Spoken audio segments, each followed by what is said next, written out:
10 गणित 2025 पेपर का हल। आपका पेपर का जो कोड है वो है 800 बाइट्स सीबी। तो आपका पहला सवाल दिया हुआ है, दो संख्याओं ए और बी का एचसीएफ आपका 5 है और एलसीएम है आपका 200।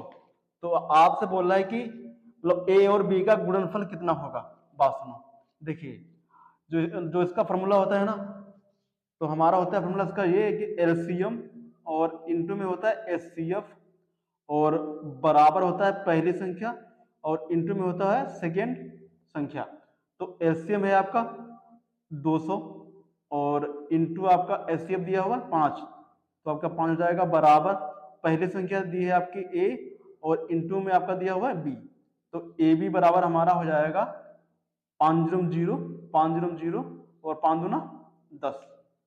तो आपका आंसर आ गया ए बी बराबर 1000, मतलब ये ऑप्शन नंबर बी।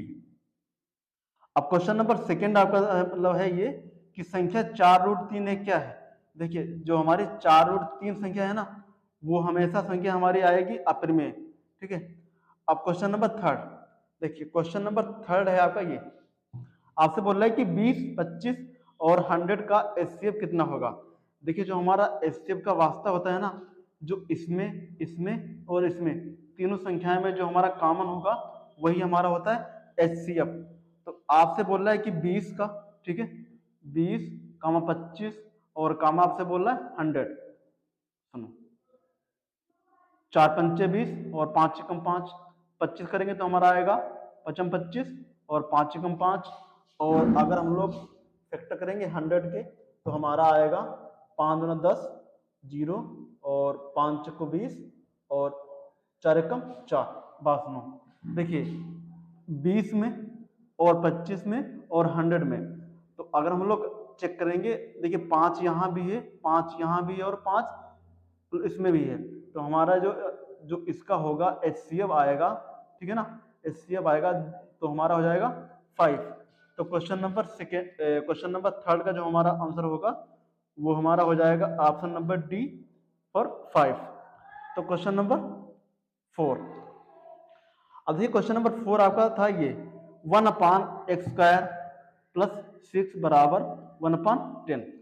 अब देखिए अगर हम लोग इसको करेंगे तो कैसे करेंगे, 1/x² प्लस 6 बराबर 1/10। सुनो, इसकी होगी क्रॉस मल्टीप्लाई, 10 की हो जाएगी इससे तो हमारा आएगा 10 बराबर, इसकी करेंगे हम लोग इससे तो हमारा आएगा x² प्लस 6। देखिए अगर हम लोग यहाँ से x² का मान निकालेंगे तो हमारा क्या बनेगा, ये हो जाएगा x² बराबर 10, ठीक है ना। ये अगर यहाँ पे 6 प्लस के हैं और आएंगे यहाँ पे तो हमारा हो जाएगा माइनस, तो x² बराबर हमारा बचेगा 4। देखिए जब कोई संख्या अगर होगी वर्ग में, ठीक है, अगर आपका x² बराबर दिया है 4, जब ये यहाँ से वर्ग हटेगा ना तो हमारा जो x का मान आएगा वो हमारा आएगा ±2। तो क्वेश्चन नंबर 4 का आंसर हो गया 4 का आंसर हो गया हमारा ±2। तो ±2 है आपका ऑप्शन नंबर बी। अब हम लोग करते हैं क्वेश्चन नंबर 5। तो देखिए क्वेश्चन नंबर 5 आपका एकदम सिंपल सवाल दिया हुआ है, आपसे बोल रहा है कि 2x² minus 8x plus c बराबर 0 के अगर मूल बराबर है। बस देखिए अगर हमारा मूल बराबर होगा, देखिए मूल बराबर का जो हमारा फॉर्मूला होता है वो होता है b² बराबर होता है 4ac, ठीक है। देखिए 2x², पहले सवाल कर लो, 2x² माइनस 8x और प्लस c बराबर आपसे बोल रहा है 0, ठीक है। अब बात अब इसकी हम लोग तुलना करेंगे ax² plus bx plus c बराबर 0 से, तो ये हमारा हो जाएगा यहाँ से ax² plus bx plus c बराबर 0 से तुलना करने पर। अब बात सुनो, देखिए जो a हमारा आएगा यहाँ से 2 हो जाएगा, ठीक है, और b हमारा हो जाएगा -8 और c आपका हो जाएगा c दिया है, ठीक है। अब बात सुनो, अच्छा हमको पता है कि अगर इसके मूल बराबर होंगे तो इसका फॉर्मूला होता है b² बराबर 4ac। तो b तो आपका दिया हुआ -8, तो ये -8 का स्क्वायर हो जाएगा बराबर 4 इंटू a मतलब a है आपका 2, तो 2 और इंटू सी है आपका सी, तो सी हो गया। तो 8 है 64 बराबर 4 दूनी 8 और सी। देखिए 8 एकम 8 और 8 है 64, तो सी बराबर हमारा आ गया 8। तो सी बराबर 8 आपका ऑप्शन नंबर है डी। तो क्वेश्चन नंबर 5 का जो हमारा आंसर होगा वो हमारा आएगा ऑप्शन नंबर डी। तो क्वेश्चन नंबर 6, तो क्वेश्चन नंबर 6 हमारा दिया हुआ है x square minus 3x plus 5 ए का एक शून्य है आपका 2। तो आपसे बोल रहा है कि तो ए का मान ज्ञात करना है हमको। बात सुनो, देखिए अगर कोई भी समीकरण होगी, ठीक है, तो उसका जो जो हमारे शून्य होते हैं ना, उसके अगर A X square plus B x और प्लस सी बराबर 0 होता है ना, तो इसका हमारा एक शून्य होता है अल्फा और एक होता है बीटा। तो आपसे वो सवाल में बोल रहा है कि इसका एक शून्य है 2, मतलब अल्फा या बीटा है इसका 2। तो हमने इसमें मान लिया कि अल्फा बराबर है इसमें 2। अब अगर ऐसी समीकरण होगी, ठीक है, अगर हमारी द्विघात समीकरण होगी तो जो हमारा इसका फॉर्मूला होता है अल्फा प्लस बीटा का, ये हमारा होता है माइनस का बी अपान ए, और अल्फा इंटू बीटा होता है सी अपान ए। अब आपका सवाल दिया हुआ ये आपसे बोला था x square minus 3x, x square minus 3x और प्लस 5a बराबर 0। अब सुनो, अगर हम लोग इसकी तुलना करेंगे x square plus B x और प्लस सी बराबर 0 से, तो हमारा क्या बनेगा, ए हमारा हो जाएगा यहाँ से 1, बी हो जाएगा माइनस का 3 और सी हो जाएगा हमारा 5। तो आपसे बोल रहा है कि हमको इसमें ए का मान ज्ञात करना है और अल्फा का मान है इसमें 2। तो अगर हम लोग यहाँ से अल्फा प्लस बीटा करेंगे तो हमारा आएगा माइनस बी अपान ए, ठीक है। तो अल्फा इसका 2 और बीटा हमें पता नहीं है, बराबर माइनस बी, बी है आपका माइनस का 3, तो माइनस बाहर और भी माइनस का बी अपान ए है आपका 1। तो 2 प्लस बीटा हमारा हो जाएगा माइनस माइनस प्लस 3, तो बीटा बराबर हमारा यहाँ से आ गया 3 और ये 2 आएंगे इधर, तो हमारा हो जाएगा माइनस का तो 1, बीटा बराबर हमारा बच्चा 1। अब बात सुनो, अच्छा हमने पढ़ा हुआ है कि अल्फा इंटू बीटा, ठीक है ना, तो अल्फा इंटू बीटा होता है सी अपान ए, और अल्फा है आपका इसमें 2 और बीटा है यहाँ पे हमने 1, तो अभी ज्ञात किया है, तो इंटू आपका हो जाएगा 1 बराबर सी, सी है इसमें क्या, सी आपका 5 है, तो 5 है अपान ए, ए है आपका इसमें 1, तो हमारा हो जाएगा 2 बराबर 5 है, ठीक है ना। तो ए बराबर यहाँ से हमारा हो जाएगा 2 अपान 5, मतलब ए का मान हमारा हो गया 2 अपान 5। तो क्वेश्चन नंबर 6 का हमारा आंसर हो गया 2 अपान 5।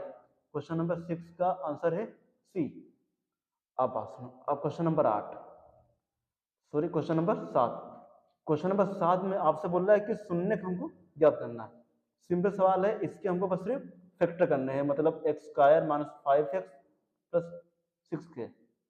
तो हमको 6 को ऐसे फैक्टर करने हैं, इसको हमको ऐसा बांटना है कि जोड़ने पे हमारा आना चाहिए माइनस का 5।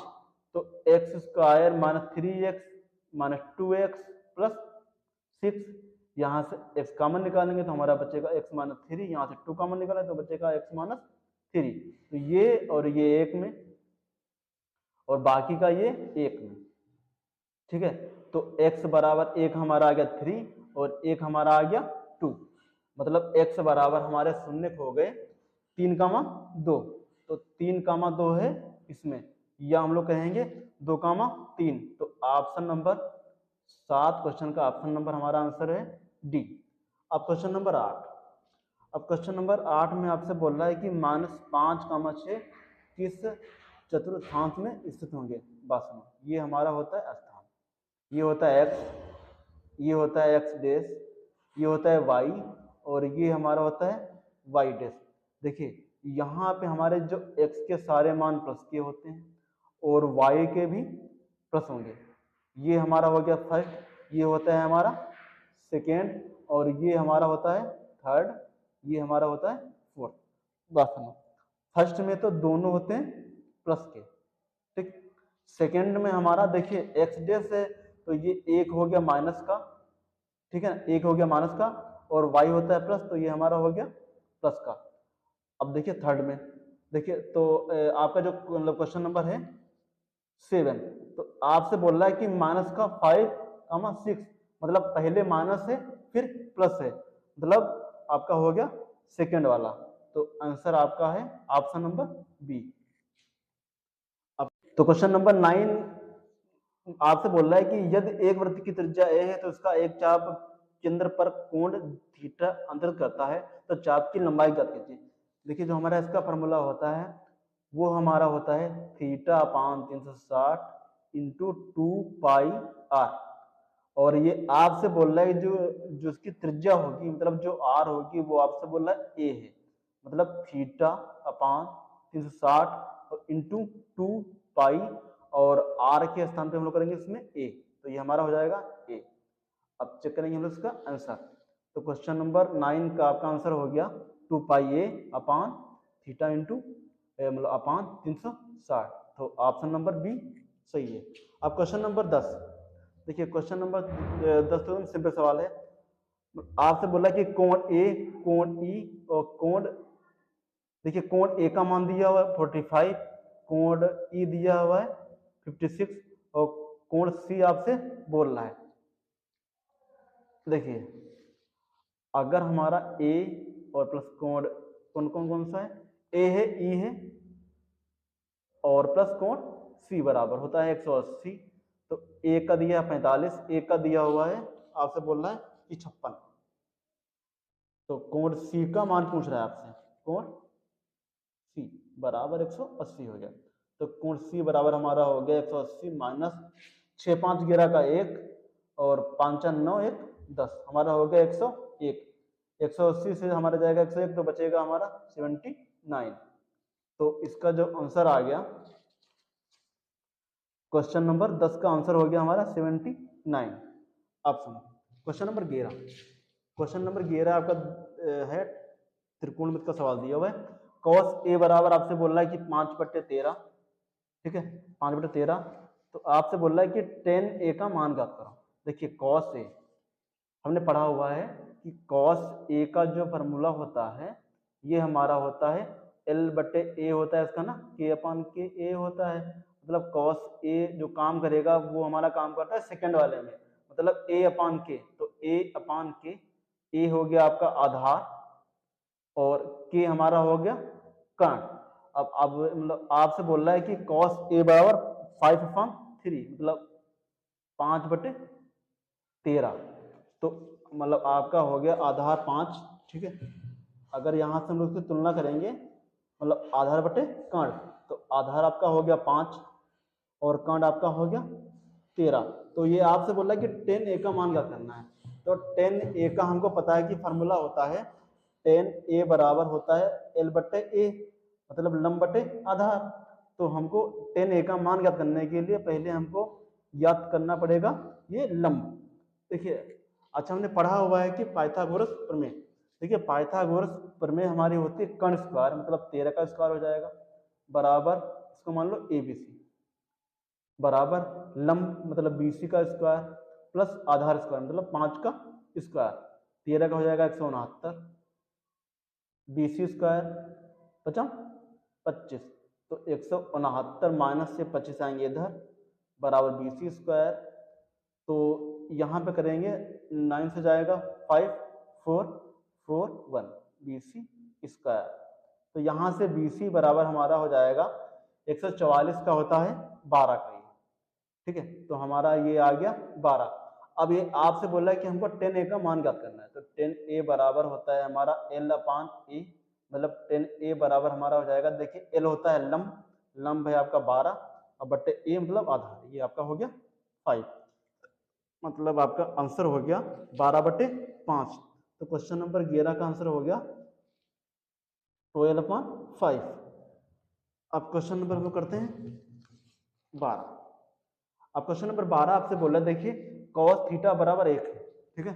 cos थीटा बराबर आपसे बोल रहा है कि 1 है, तो हमको tan थीटा का मान ज्ञात करना है, ठीक है ना। देखिए मतलब अभी हमने पढ़ा हुआ है कि cos थीटा बराबर होता है आधार बटे कर्ण, ठीक है। तो आधार है, देखिए अगर 1 दिया है तो 1 के नीचे हम लोग 1 मान सकते हैं, तो इसका होता है आधार बटे कर्ण, मतलब आधार भी इसका हो गया 1 और कर्ण भी इसका हो गया 1। अगर यहाँ पे ट्रायंगल बनाएंगे तो आधार आपका हो गया 1 और कर्ण भी हो गया 1, ठीक है। अगर यहाँ से हमको टेन थीटा का मान ज्ञात करना है तो हमको यहाँ पे पाइथागोरस प्रमेय का प्रयोग करना पड़ेगा। तो यहाँ से हमारा हो जाएगा, देखिए मतलब कर्ण स्क्वायर बराबर होता है लंब, लंब है आपका BC और प्लस आधार का स्क्वायर, तो 1 का 1 BC स्क्वायर और प्लस 1, मतलब 1 आएगा यहाँ पे तो माइनस बराबर BC स्क्वायर, तो BC स्क्वायर बराबर हमारा हो गया 1 से जाएगा 0, मतलब BC बराबर हमारा आ गया 0, तो ये तो हमारा हो गया 0। तो यहाँ से अगर हम लोग टेन का मान निकालेंगे तो टेन थीटा का होता है लंब बटे आधार, और लंब है इसमें 0 और अपान आधार है आपका 1, मतलब अगर हम लोग 0 को किसी संख्या से गुणा या फिर भाग करेंगे तो हमारा आएगा 0, तो इसका आंसर हो गया 0, तो ऑप्शन नंबर बी। अब क्वेश्चन नंबर 13, क्वेश्चन नंबर 13 आपका सवाल दिया हुआ है त्रिकोणमिति का, सिंपल सवाल है। देखिए अगर हमको इसमें 10 30 का मान पता होगा तो ये सवाल आसानी से हो जाएगा। तो 2 10 30 अपान 1 प्लस 10 स्क्वायर 30, 2 10 30 का होता है 1 अपान रूट 3 अपान 1 प्लस 10 30, मतलब 1 अपान रूट 3 का होल स्क्वायर।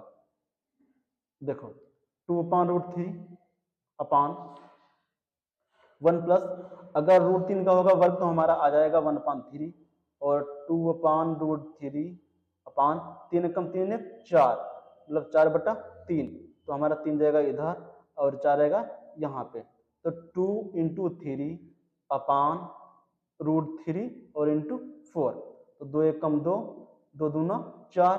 देखिए रूट 3 को हम लोग मतलब कर सकते हैं रूट 3 इंटू रूट 3, ठीक है, तो अपान रूट 3 और इंटू में बचा आपका 2, इससे ये जाएगा तो हमारा बचेगा रूट 3/2। तो क्वेश्चन नंबर 13 का हमारा जो आंसर होगा वो होगा हमारा ऑप्शन नंबर ए, रूट 3/2। अब क्वेश्चन नंबर 14, अब क्वेश्चन नंबर 14 आपसे बोल रहा है कि 10a बराबर साइन अल्फा, ठीक है ना, तो आप लोगों के कितने नंबर सही हैं। तो क्वेश्चन नंबर 14 का आपका सवाल दिया हुआ है यदि 10 अल्फा बराबर साइन अल्फा, तो आपसे बोल रहा है कि अल्फा का मान कब बराबर होगा इसमें। देखिए 10 और साइन के जो मान होते हैं वो हमेशा उसके अलग ही अलग मान होते हैं ना, सेम तो मान होगा नहीं।